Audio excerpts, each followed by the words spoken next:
kejayaan, keselamatan, juhja'anin nar, selamat dari api neraka, audhil jannah, dan dimasukkan ke surga. Tuh. Itu orang yang bahagia dunia dan akhirat. Dikunci, waqina ada benar, selamat dari api neraka, aman udah. Cuman kadang-kadang kita doanya seperti itu, baik dunia baik akhirat, kadang-kadang kita perilakunya kayaknya prioritasnya dunia mulu. Nah maka kita lihat itu secara nasib ya, pengen nasib yang paling ujung tadi ya. Nah, karena itu kita evaluasi, menyikapi itu kita harus punya agama yang benar. Al-Islam wa dinul haq, inilah agama yang benar, al-Islam. Agamanya benar, umatnya tergantung bagaimana. Orang tidak perlu sangat paham bukan maksudnya tidak perlu menguasai isi dan kandungan agama. Kenapa? Karena keterbatasan kita. Yang nanti kecil hati kalau untuk menguasai agama, cukup para alim ulama, al-alim al-alamah, orang yang sangat pandai. Dan itu pun masih ada terbatas ya. Tapi cukup kita memahami agama. Artinya apa? Kita kepentingan beragama itu untuk dunia kita teratur, akhirat kita selamat. Jadi caranya bagaimana? Iya, takwa kepada Allah, dan jangan coba-coba berani mati sebelum kamu mati dalam kesempurnaan Islam. Wala tamutunna illa wa antum muslim. Jangan berani mati, jangan sobat mati nekat kalau kita belum bertakwa. Ya, mati nekat. Tapi mati selamat adalah ketika kita sudah Islam yang kafah. Nah ini nih mudah dan enteng diucapkan, tapi nggak gampang dan mungkin terasa berat dalam pelaksanaan sehari-hari. Nah kalau kita ambil garis ini, maka emang ada dua kelompok orang Islam itu menyikapi agamanya. Nih kita kelompok mana?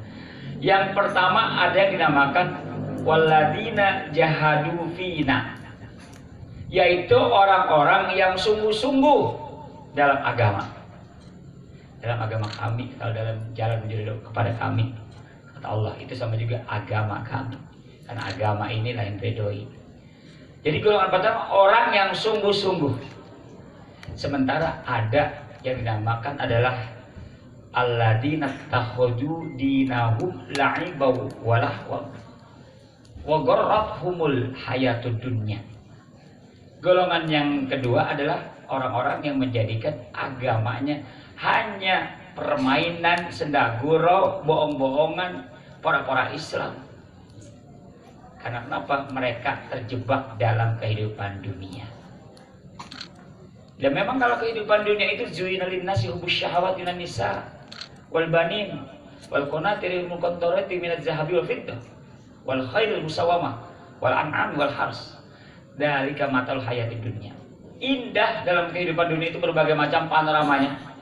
Baik yang namanya perempuan, anak-anak kita, resep semua kita. Harta benda baik dari emas maupun perak, kendaraan-kendaraan indah, kuda pilihan kalau aslinya. Tapi kalau diterjemahkan kemudian ditafsirkan itu adalah kendaraan-kendaraan. Kendaraan itu kita sendiri kadang-kadang kendaraan bukan sekedar kebutuhan. Ya, bukan yang namanya kebutuhan, tapi kebanyakan keinginan.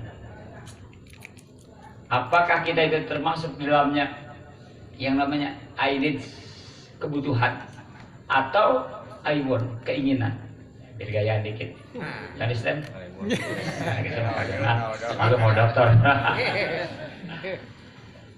Kebutuhan, kalau sekedar kebutuhan kita, motor yang penting nggak mogok. Kalau zaman dulu makan motor yang namanya kontribusi, ada setang, ada tang, ada peniti, ada yang namanya amplas segala macam tuh ya. Yang dulu, sekarang udah nggak ada ya, udah nggak ada. Sekarang mah abong, masih ikat itu tang digulung-gulung depan setang ya. Karena ntar businya dibuka lah, ditiupin, dicuci lagi, macam tuangin bensin, lari gitu lagi. Sekarang motor udah cegeren. Minimal motor itu bisa ngantarkan kita dari satu tempat ke tempat lain, itu minimal, namanya kebutuhan. Tapi kalau keinginan, motor udah punya, kadang-kadang pengen 2. Iya. Atau yang harganya 13 juta masih enak sama motor 13 juta. Enak. Dia beli motor yang 30 juta, ada 30 juta. Ada. Nyampainya sama juga, bannya muternya sama. Itu namanya keinginan. Dunia itu penuh dengan godaan seperti itu. Ya. Itu motor saya. Binatang ternak maupun sawalada.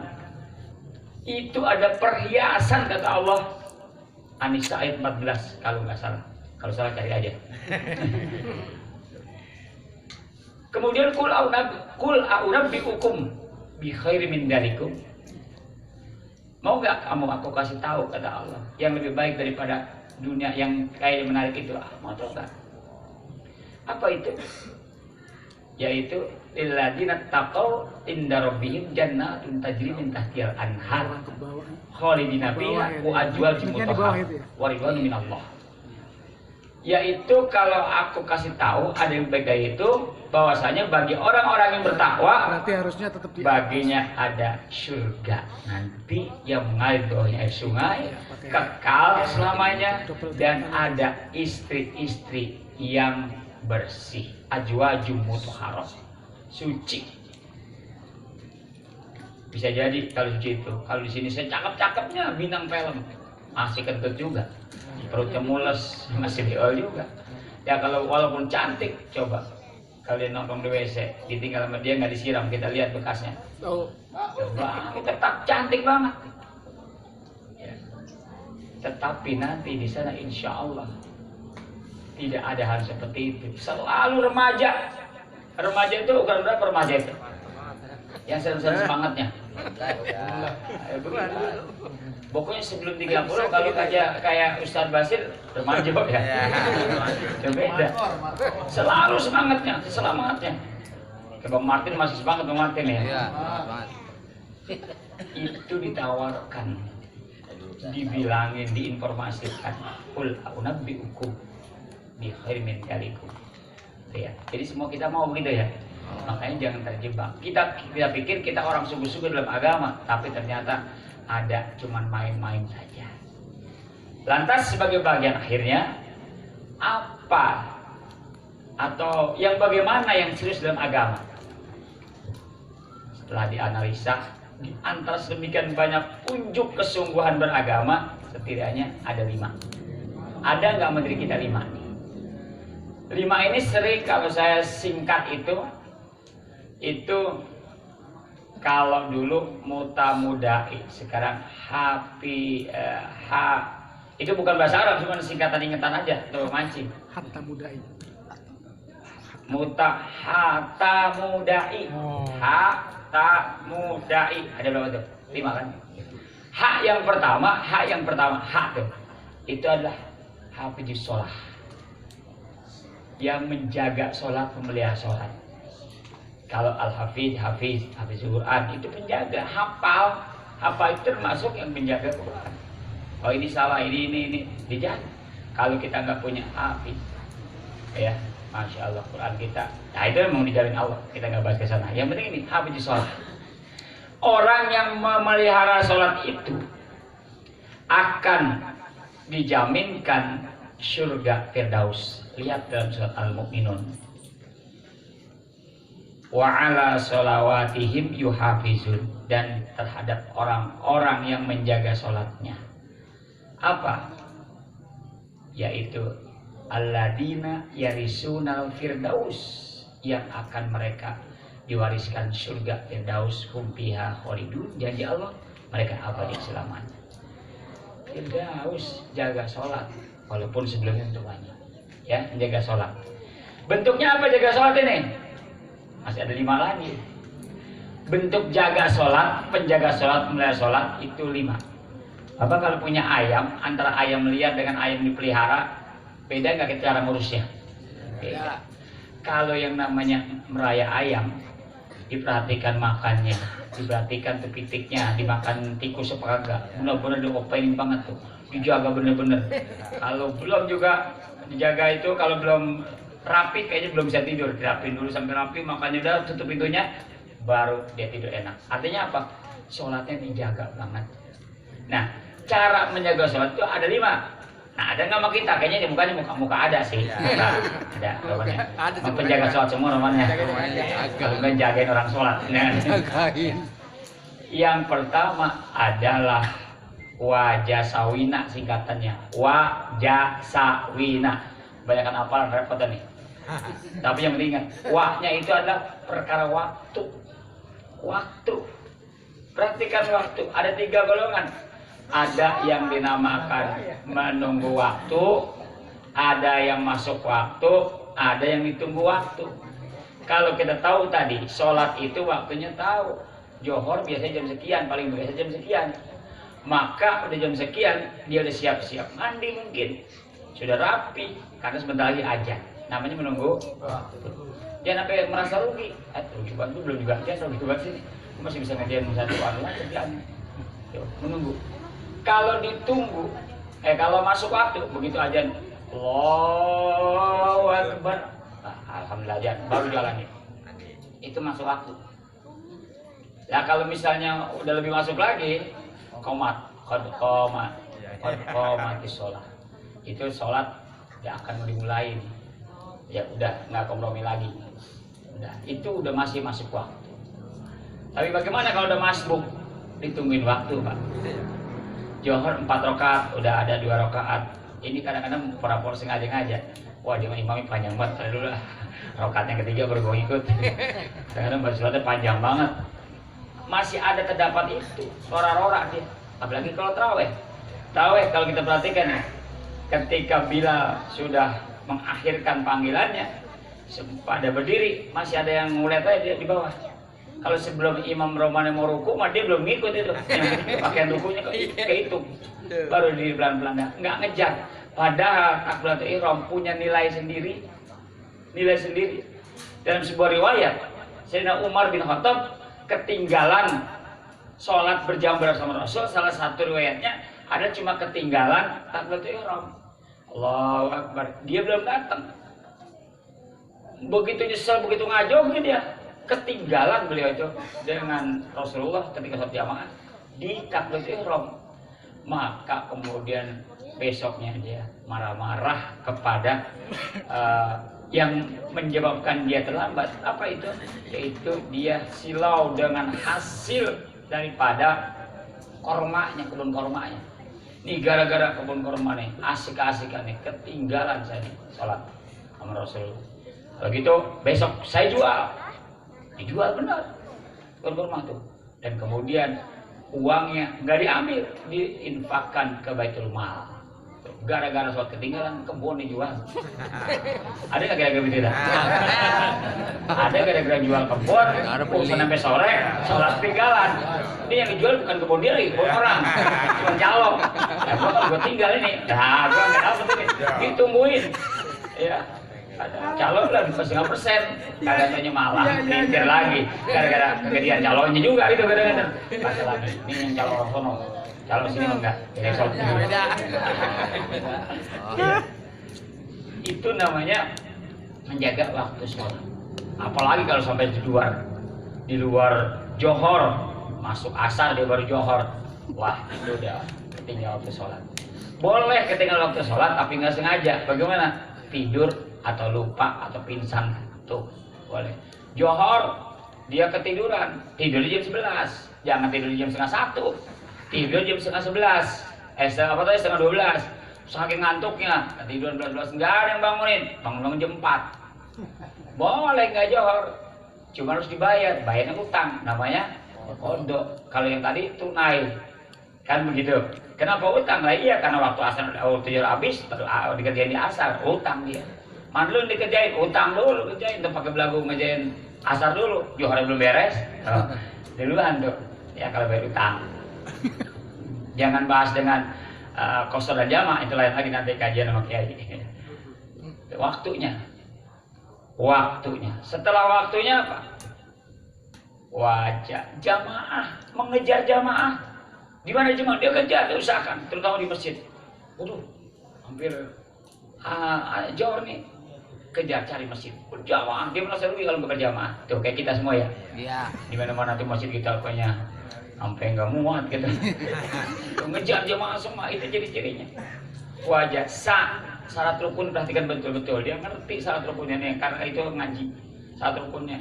Bahkan dalam kitab Safinah itu menguasai mana dan paham mana yang rukun, mana yang sunnah menjadi syarat sholat. Bayangkan, kalau saya Allahu Akbar angkat tangan, ini hukumnya apa ya, dan lain sebagainya, itu akan menjadi syarat sholat. Nah, sampai di mana kita sholat kita? Gue mau sholat yang penting gue ikut aja sholat. Nah, itu namanya kita menyerahkan diri kita dengan nasib yang gak jelas. Ya memang nanti diterima apa enggaknya Allah. Kan ada di WA juga saya sempat baca ya. Aku tidak tahu apakah sholatku diterima atau tidak. Yang ku tahu aku bersyukur dengan sholat. Kudu yakinkan bagaimana supaya sholat kita diterima. Perkara kemudian nanti Allah nggak terima atau terima, baru kita lakukan dengan cara-cara yang perlu kita ketahui. Wajah salah satu rukunnya. Biasanya orang yang sungguh-sungguh itu ama wirid laten dia. Assalamualaikum warahmatullahi wabarakatuh. Wirid, dia kosongkan waktu untuk wirid sampai doa. Itu namanya doa itu di habis sholat, tidur beri waktu sholat, salah satu saat mustajabah. Ya, saat tempatnya di mana saja. Baru yang terakhir itu nah itu artinya nafilah. Sholat sunat juga dikerjakan untuk memagari sholat wajib. Yang utama berani tahajud, berani duha, kemudian dipagari dengan sholat rawatib dikuasai. Itu insya Allah baru memelihara sholat. Salah satu kesungguhan dalam beragama. Masih 4 lagi, cuma nanti lain kali daya. Cuman saya gak pesan aja supaya ingat, jangan sampai nyebut doang. Jadi orang yang serius dalam agama, yang pertama adalah memelihara sholat. Yang kedua memang agak berat, talil Quran. Nggak ada hari yang lepas dari Quran. Ini yang pada bisa baca Quran ya. Yang belum berusaha, talil Quran. Quran nanti jadi pembela kita, jadi teman kita di akhirat, di hari kiamat. Iqra'ul Quran fa innahu ya'ti yaumil qiyamah syafi'an asyafi. Banyak baca Quran, nanti Quran itu jadi teman buat orang yang rajin bacanya. Talil Quran. Apalagi kemudian muta'alim. Muta'alim itu jadilah pembelajar. Kayak kita nih, satu ciri semangat belajar di mana aja muta'alim. Ya. Kun aliman atau muta'aliman. Jadilah orang yang suka ngajar karena kemampuan ilmunya atau yang belajar. Ada lagi, kun aliman atau mustamian, atau jadi yang suka ngedengerin, atau muhiban, atau orang yang resep. Ala takun khamisan, jangan jadi orang kelima. Udah ngajar kagak bisa, nah, belajar kagak mau, sampai ngedengerin roman ogah, sampai demen romannya kagak bisa. Gila kalau denger PPH, jemaahnya masih banyak. Udah payah sekarang mau PPH, hati-hati. Itu makanya gue bilang mau jangan ikut. Pak Ahli, celaka kamu. Celakain begitu tuh. Udah kagak bisa. Kalau mau iban resep itu ya Allah pengen sih. Ikut pengen resep. Cuma kaki udah gak bisa jalan ini. Udah di kursi roda. Coba tuh, mantap kan. Tapi masih banyak orang di kursi roda masih berupaya. Ya syukur-syukur mau ngedengerin dah datang. Ya syukur-syukur bawa kitab dah muta'alim. Ya syukur-syukur nanti bisa yang ngajarin dia. Enggak, ustaz tuh enggak akan merasa tersaingi dia kali. Kalau ada yang pintar ya silakan. Enggak ada yang minggir, ini jatah gua. Enggak ada begitu. Ya jamaah itu. Gua ustaz sini gua. Lu jangan lu jamaah. Hati itu saya dikarunia Allah untuk senang kalau lihat muridnya pintar. Ya. Senang banget ya. Insya Allah itu semua kita ya. Tadi apa saya bilang? Ada 5 kan? Satu tadi ada sholat yang dipelihara, baca Quran, kemudian adalah suka belajar. Berikutnya adalah ifah. Da'i itu da'i. Da'i itu bermakna memang adalah penyeru. Itu isim fa'il. Da'i. Kalau kita yang disuruh mada'u, maf'ulnya mada'u, objeknya. Nah, tapi pengembangan makna da'i ini adalah orang yang peduli. Jadi kalau orang serius dalam agama peduli. Peduli bagaimana? Peduli menyelamatkan yang lainnya, bukan gua saja yang harus selamat dalam Islam itu. Ya, bahku anfusakum wa ahlikum. Nah, saudara gua, anak gua, keluarga gua, tetangga gua dibawa semua, diserukan dengan cara yang baik, jangan makin ngontal. Ya, dai itu. Bukan itu saja dai. tetangga gue pada susah apa enggak ya, senang apa enggak ya, banyak duit enggak ya, kalau banyak duit makan gue bisa minjem, itu peduli. Kalau dia lagi minta tolong, jangankan dia ngucap, langsung kita tolongin. Masya Allah terus. Ya kalau orang nunduk-nunduk, assalamualaikum, assalamualaikum, waalaikumsalam. Waduh, dalam hati kita aromanya mau minjem duit ya. Ngukur aja. Ngapain mari? Nanya begitu. Buka aja itu bersama malaikat, katanya dia membawa rezeki walaupun nanti akhir gilirannya ngomong-ngomong aja lega hati kita banyak. Akhirnya begitu ya. Kalau memang lega, kita kasih Bang Oso. Ya, kita kasih. Emang ada urusan apa? Ini begini, udah jangan cerita. Berapa? Ya, enggak banyak-banyak, 1 juta. Sudah mau kebanyakan gitu. Itu peduli namanya. Orang beragama untuk peduli. Yang terakhir ifa atau ijah. Apa itu? Menjaga kesucian. Kesucian agamanya juga dijaga betul. Orang yang peduli agama itu, kalau ada orang yang melecehkan agamanya, merendahkan agamanya, terpanggil rasa hatinya. Kalau dia nggak ikut menyuarakan suaranya, paling tidak mengutuk ucapan-ucapan yang merendahkan agama, merendahkan Rasulullah, dan meledek-ledek. Di zaman ini banyak agak kira. Banyak. Kita itu mayoritas, tapi begitu ada yang menghina Islam, cuma sekelompok yang membela, dan akhirnya dia aman-aman saja. Itu kondisi dunia ujian buat kita semuanya. Kalau dijabarkan luas lagi, ntar masuk saya ke dunia politik, akhirnya saya ditangkap kan. Makin ini saya tanggung banget. Ya. Tapi itu perlu disuarakan bahwa kita harus dalam perjuangan. Jangan sampai kita diumpamakan seperti banyak makanan, kemudian dihadapi oleh orang-orang yang rakus dan lain sebagainya, yang dibahas ipah tuh. Kemudian ipah buat diri kita, pakaian kita, cara kita bergaul, omongan kita, rezeki kita. Perhatikan betul, kira-kira kalau misalnya ini kira-kira halal nggak ya? Dan kalau ini halal, saya terima. Kalau ragu-ragu, tapi saya juga ya, ntar gue paroin buat masjid ya, begitu ya. Paling-paling ya, kalau yakin di masjid itu lah, yakin yang halal dari kita. Makanya saya ajarkan misalnya sama santri Hasbi, kalau kamu ketemu bakwan rame-rame, kamu sangat lapar, pertanyaannya bukan ini bakwan siapa ini? Emang apa bakwan siapa? Enggak, kalau nggak ngapain mbak kan gitu. Itu meragukan, bukan bakwan dia. Tapi kalau ada yang jawab, pertanyaan kita, bakwan saya atau bukan? Kalau bakwan saya makan. Kalau bukan bakwan saya, sekalipun saya butuh. Enggak.